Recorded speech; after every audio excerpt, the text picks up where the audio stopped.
익명의 힘을 빌어 제 이야기를 하고 싶어서 이렇게 들어왔습니다. 누구에게도 말한 적 없는 비밀 이야기를 해보려고 합니다. 말하고 싶어도 말할 수 없는 이야기라서요.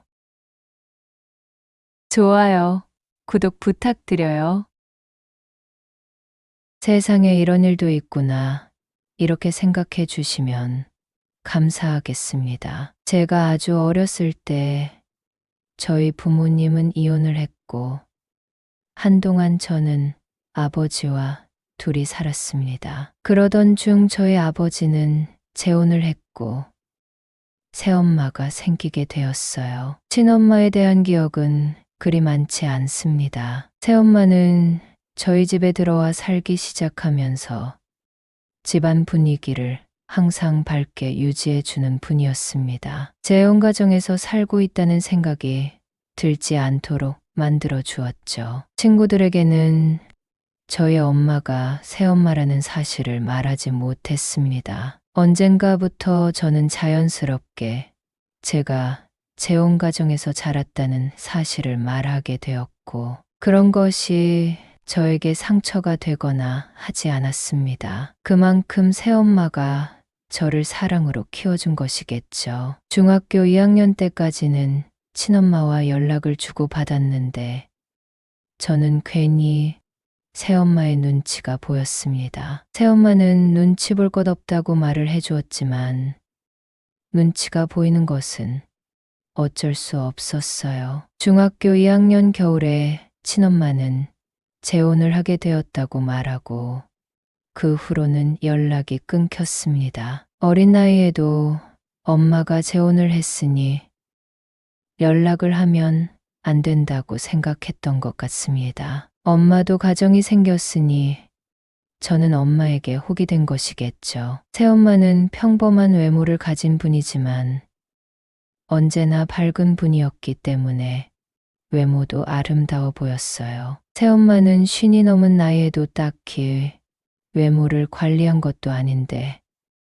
상당히 동안입니다. 저와 함께 길을 걸으면 사람들은 연인 사이냐고 묻는 경우도 많았어요. 아마도 밝은 성격 덕분에 노화가 늦춰지는 것 아닌가 하는 생각이 듭니다. 처음부터 저는 엄마가 생긴다는 기대감이 있었습니다. 새엄마는 항상 저에게 부드러운 말투로 말을 걸어주었고 음식도 맛있게 해주어서 저는 너무 좋았습니다. 사춘기 때도 새엄마는 저를 자상하게 보살펴 주었고 저는 별 탈 없이 사춘기를 보낼 수 있었던 것 같습니다. 새엄마는 저를 자애롭게 사랑해 주었습니다. 무난하게 중고등학교를 졸업하고 성인이 되었을 때도 새엄마는 언제나 한결같이 저를 대해 주었습니다. 대학생이 되어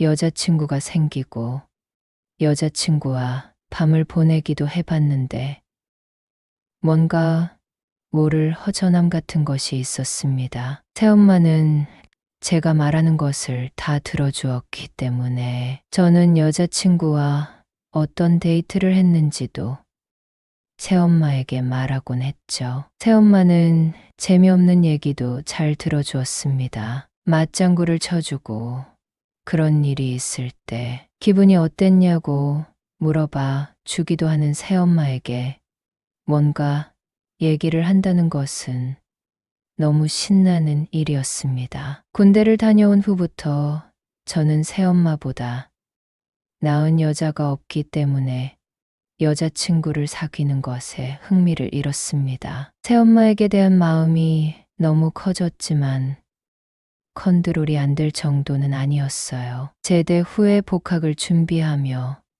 학원을 다니고 있을 때 저희 아버지는 한눈을 판 것을 새엄마에게 걸리게 되었습니다. 새엄마 성격에 심하게 화를 내거나 하지도 않았을 텐데 아빠는 밖에서 지내기 시작했어요. 아마도 내연의 관계인 여자와 밖에서 편하게 만나려고 집에 들어오지 않았던 것 같습니다. 예비역 육군 병장이긴 했지만 어린 나이잖아요. 속으로 혼자 고민을 했습니다. 부모님이 이혼을 하면 나는 새엄마와 살 수가 없는 것일까? 아빠와 함께 살아야 하는 것일까?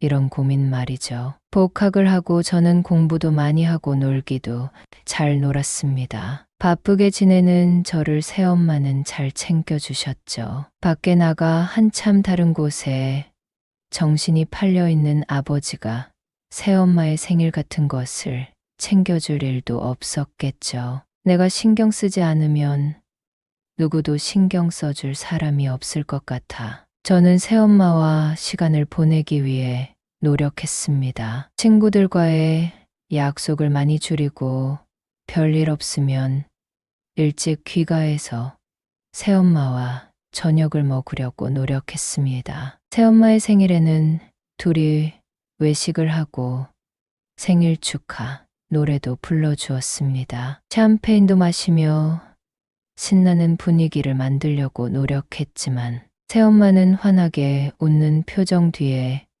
뭔가 모를 수심이 있는 듯이 보였어요. 새엄마가 제 얘기를 늘 집중해서 들어주었던 것처럼 저도 새엄마의 얘기를 잘 들어주었는데 그날도 서로 화기애애한 분위기에서 대화를 나누고 있었습니다. 아버지는 늘 회사 일이 바빴고 여자 문제가 끊이지 않는 사람이었습니다. 사회생활을 핑계로 여자를 수시로 만나는 남편에게 자신의 존재를 알리기 위해 새엄마는 운동도 열심히 하고 관리도 열심히 했다고 하더군요. 새엄마는 그런 얘기를 하며 그렇게 자기 관리를 했던 것이 아빠의 눈길을 끌기 위한 것만은 아니었다고 하더군요. 자신의 건강을 위해 그렇게 자기 관리를 한 측면도 있다는 것이었습니다. 새엄마는 샴페인과 맥주를 마신 것 때문에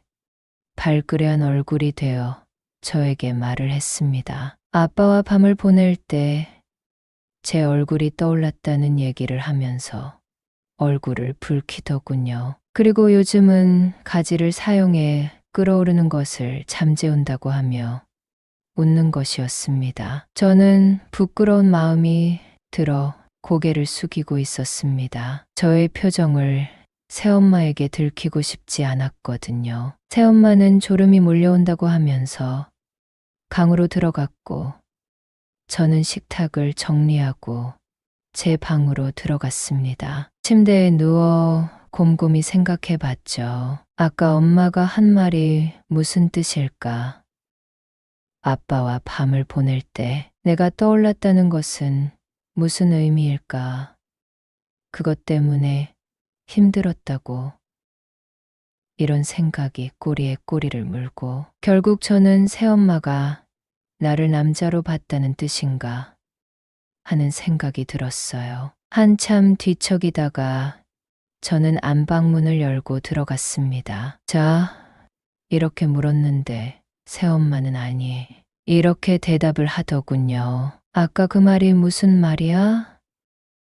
이해가 안 가서 새엄마는 돌아누워 저를 보며 웃어주었습니다. 아빠랑 잘 때 내가 떠올랐다는 거 말이야. 저는 말끝을 흐렸고 새엄마는 빙긋 웃으며 대답했습니다. 그냥 그랬다는 거야. 왜 그러면 안 되니? 나도 내가 제정신이 아닌 거 알아. 나를 욕하지 말아줬으면 좋겠어. 새엄마는 눈에 눈물이 고이더니 눈을 감아버렸습니다. 저는 새엄마의 눈물을 닦을 휴지를 가지러 가기 위해 일어나려고 했는데 새엄마는 제 팔을 붙잡더군요. 휴지 좀 가져올게. 이렇게 말을 했더니 새엄마는 힘차게 고개를 저었습니다. 어찌할 바를 모르고 있는데 새엄마는 잡고 있던 제 팔을 당기더군요. 어쩔 수 없이 나란히 눕게 되었습니다. 그리고 바로 시작된 뜨거운 시간은 새벽이 되어서야 끝이 났습니다. 평소와 다름없이 저는 아침에 일어나 준비를 하고 학교를 갔습니다. 새엄마는 그날의 일에 대해 제가 언급하기를 원하지 않는 것 같았어요. 아무 일도 없었던 것처럼 행동을 하는 새엄마가 이해가 안 가는 것은 아니었습니다. 친한 사이는 될 수 있어도 어떻게 연인 사이와 같이 행동할 수가 있겠어요. 하지만 저는 밤에 뒤척이다가 새엄마 방에 가면 새엄마는 자는 것처럼 보였는데 자냐고 물으면 늘 아직 안 자. 이렇게 대답을 했습니다. 그리고 저를 자상하게 감싸 주었습니다. 새엄마는 제가 하고 싶은 모든 것을 하도록 기다려주고 배려해 주었죠. 새엄마는 무심한 듯 저를 받아주었지만 막상 일이 시작되면 너무도 신이 나 있었습니다. 몇 달을 그렇게 지내다가 저는 충격적인 얘기를 듣게 되었습니다. 아버지와 새엄마가 화해를 하게 되었다는 얘기였어요. 저는 새엄마와 술을 한잔하며 처음으로 우리 사이에 대해 말을 하게 되었습니다. 새엄마는 본인이 모두 잘못한 것이고 저는 잘못이 없다고 하더군요. 늠름한 제 모습을 보며 여러 가지 생각이 들었고 새엄마는 본인도 여자이기 때문에 어쩔 수 없었으니 이해해 달라는 것이었습니다. 그리고 방으로 갔죠. 아버지가 들어오기 전 파티를 했습니다. 아버지는 예정대로 집으로 돌아왔고 집안 분위기는 예전보다 좀 더 무거웠습니다. 아버지는 그때도 회사 일이 바빴기 때문에 얼굴 보기가 쉽지 않았고 새엄마를 대하는 것도 좀 부담스러웠어요. 한동안 아버지는 새엄마와 관계 개선을 위해 노력하는 것 같더니 다시 예전으로 돌아갔습니다. 아버지는 밤에 늦게 귀가하는 날이 많았고 외박을 하는 날도 많았습니다. 밤에 밖으로 나가서 통화를 하고 들어오는 날도 많았어요. 새엄마는 점점 표정이 어두워지고 저와 둘이 살 때보다 더 힘들어하는 것 같았어요. 그러던 어느 날 새벽에 새엄마는 자고 있는 저를 흔들어 깨웠습니다. 수심이 가득한 얼굴로 저를 내려다보고 있는 새엄마를 저는 말없이 안아주었어요. 새엄마는 그날 입을 막고 있는 제 손을 쳐내고는 마음껏 울었습니다. 아빠에게 복수를 하기 위한 것 같았어요. 그날 후로 새엄마와 아버지는 각방을 쓰기 시작했습니다. 새엄마는 그 후로 한치도 머뭇거림이 없었습니다. 어느 날 새엄마는 저에게 자신을 사랑하냐고 묻더군요. 저는 말없이 고개를 끄덕였습니다. 평생 자기를 버리지 않을 것이라는 약속을 하라는 새엄마에게 새끼손가락을 걸고 약속했습니다. 환한 미소를 짓는 새엄마의 표정은 그 어느 때보다도 밝아 보였습니다. 새엄마는 저에게 연애도 하고 결혼도 해야 한다는 약속도 해달라고 했습니다. 하지만 평생 동안 본인을 모른 채는 하지 말아야 한다는 것이었습니다. 저는 열심히 공부를 했고 좋은 직장에 취직했습니다. 그리고 결혼도 했습니다. 저는 평생 새엄마를 지켜줄 것이라 다짐에 다짐을 거듭하며 살아왔습니다. 꽃다운 나이에 호라비인 저의 아버지와 결혼해서 괴로운 결혼 생활이 이어졌지만 새엄마가 이혼을 하지 않은 것은 저 때문이라는 것을 저는 누구보다도 잘 알고 있습니다. 저는 내 엄마를 평생 지켜줄 생각입니다. 아버지와 새엄마는 현재도 함께 살고 있습니다. 나이가 들어 아버지는 새엄마에게 의지하려 하지만 새엄마는 늘 바쁘게 생활하며 일부러 아버지를 외면하듯이 살고 있습니다. 저는 지금도 새엄마와 잘 지내고 있습니다. 이런 일을 누구에게 말할 수 있을까요?